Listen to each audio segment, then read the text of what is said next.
Good morning, good afternoon, and good evening, everybody. Thank you for tuning into another Supatease video. And obviously, a bunch of news has been dropping about midnight. They're completely overhauling and ripping everything out of the game and rebuilding it seemingly from scratch, and somehow actually still had time to put in class tuning to the live game in the final patch of the War Within for October 7th. There's a series of class changes which we are going to be reviewing in this video to try and see what the implications of these changes are going to be and kind of where their trajectory is aimed at for the classes with regards to this season. Obviously, we just finished a weekend of tournament gameplay, and there's been another week of data gathered from the live servers, and they have felt the need to make a batch of changes. And as always, if you want to make sure that you're staying up to date with news related to World of Warcraft, educational and entertaining content, then make sure to smash that subscribe button. Your support is greatly appreciated. But let's get started here. We got Kyvax, our homie. We've developed a set of targeted tuning adjustments intended to address a few small performance issues in group content and PvP. The following changes will take place with scheduled weekly maintenance, which is tomorrow. For Frosty K's, you're getting a 3% damage nerf. The 3% guy is striking back, although it seems like he's teamed up with a couple of other percentage-based changes, but this will not be in PvP. For Beast Mastery Hunters, you are seeing your Black Arrow damage reduced by 8%, but not in PvP. I think it's probably wise considering how many BM Hunters are playing Pack Leader currently in PvP. I think it's unlikely that Dark Ranger really needs to be nerfed. But in PvE, Black Arrow and Bleak Powder damage will be reduced by 8% respectively. For Marksmanship Hunter, honestly surprised this is not going through, but I guess we'll see what happens down below with the PvP changes. But Black Arrow is being reduced by 6%, but not in PvP. And Dark Ranger Bleak Powder damage is being reduced by 6%, but not in PvP. So Dark Ranger nerfs here in PvE. For Mage, Arcane, all damage is just being reduced by 3%, but not in PvP. And this seems kind of crazy. Okay, maybe these just counter out each other, though. Atonement healing increased by 15%. I read that, and I'm just like, there's no way they buffed Void Weaver. But now, Atonement healing is now increased by 75% outside of raids. So it's been nerfed by 25% outside of raids, and then I don't know how the math works here. If it gets buffed first or and then nerfed later, that's probably a bigger nerf. Or if it got nerfed first and then buffed later, what the math comes out. But I think ultimately your atonement healing is going down outside of raid, no matter what, by some amount, which makes sense. But they wanted to buff it a bit because they're worried about where it's being tweaked inside of raid.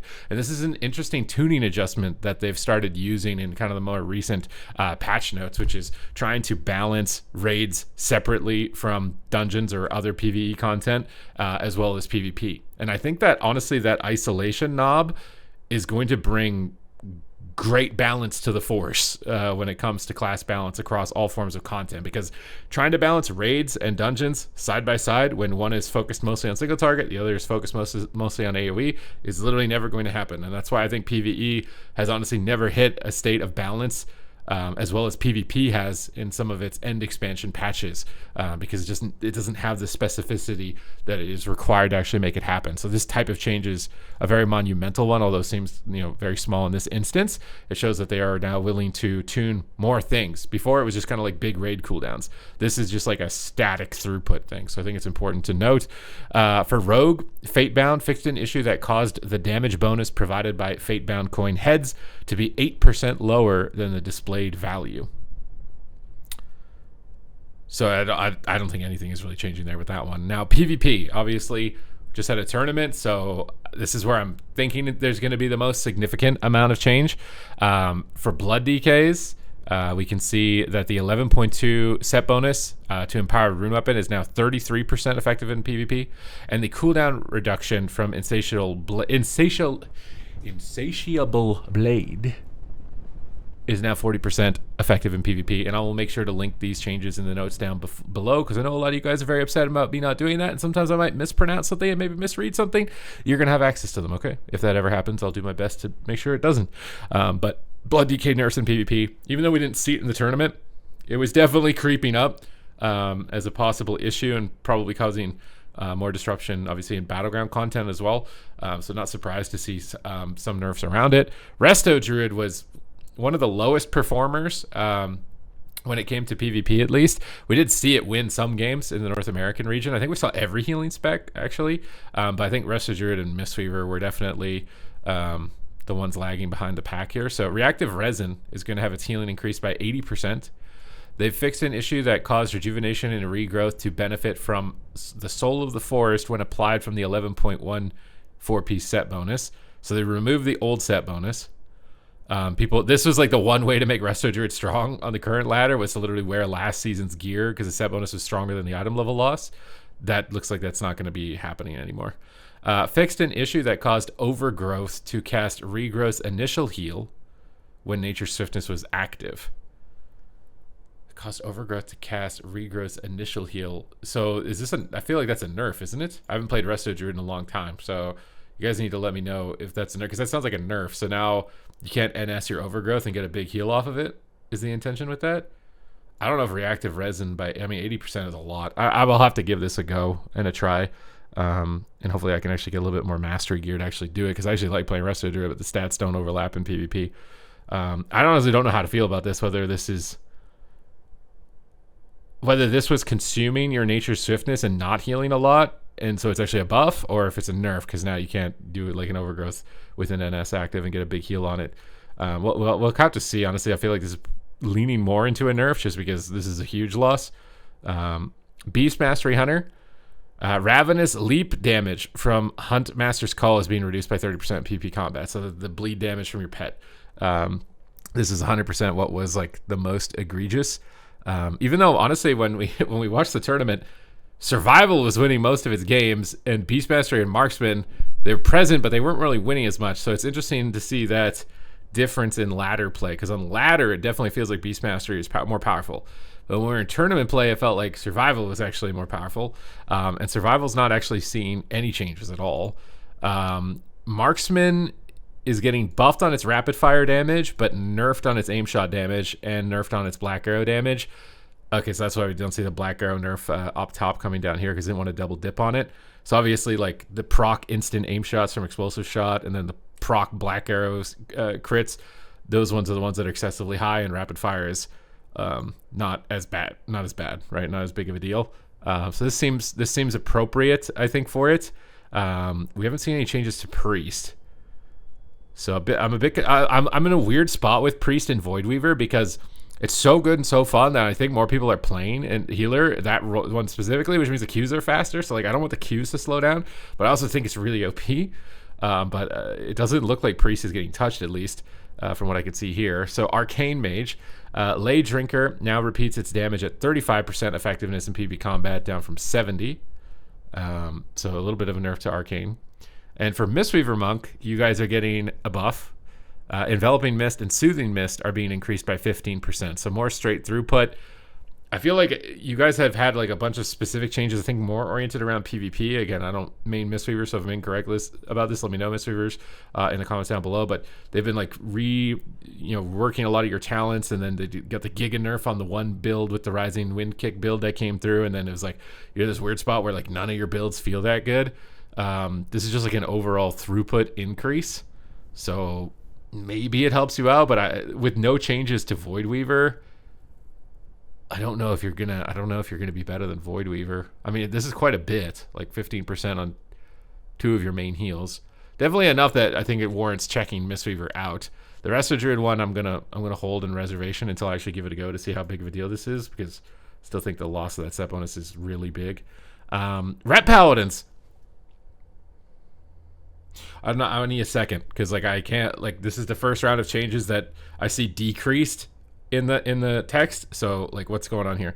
Dawnlight, which is the dot applied from Herald of the Sun, is being decreased by 15%, and Sun's avatar damage is being decreased by 15%. So you're gonna get a lot of just like passively applied consistent damage. Healing Hands now reduces the cooldown of Lay on Hands by a maximum of 30%, down from 60. So maybe less likely to get multiple Lay on Hands also in a game, with that significant change on the cooldown of it. They fixed an issue that caused the 11.2 Herald of the Sun 2-set bonus to not be properly reduced by 33%. So you're also getting a set bonus nerf. And I whenever I read stuff like this, I'm always like, is this actually OP or is it just bugged? And this was an example where it was just bugged. They didn't target Templar. I do wonder if this equals out the builds in terms of competitive integrity. Like if Templar had some spaces where it could have been more competitive, I think against double melee is typically, but Dawnlight was just doing so much damage that, like, why would you not take it, right? And it's just constantly applied passive damage. There's a big loss in all content. Like that's a huge overall damage loss when it comes to Battleground, Arena, whatever it is. Huge loss, quite a significant loss of utility with Lay on Hands.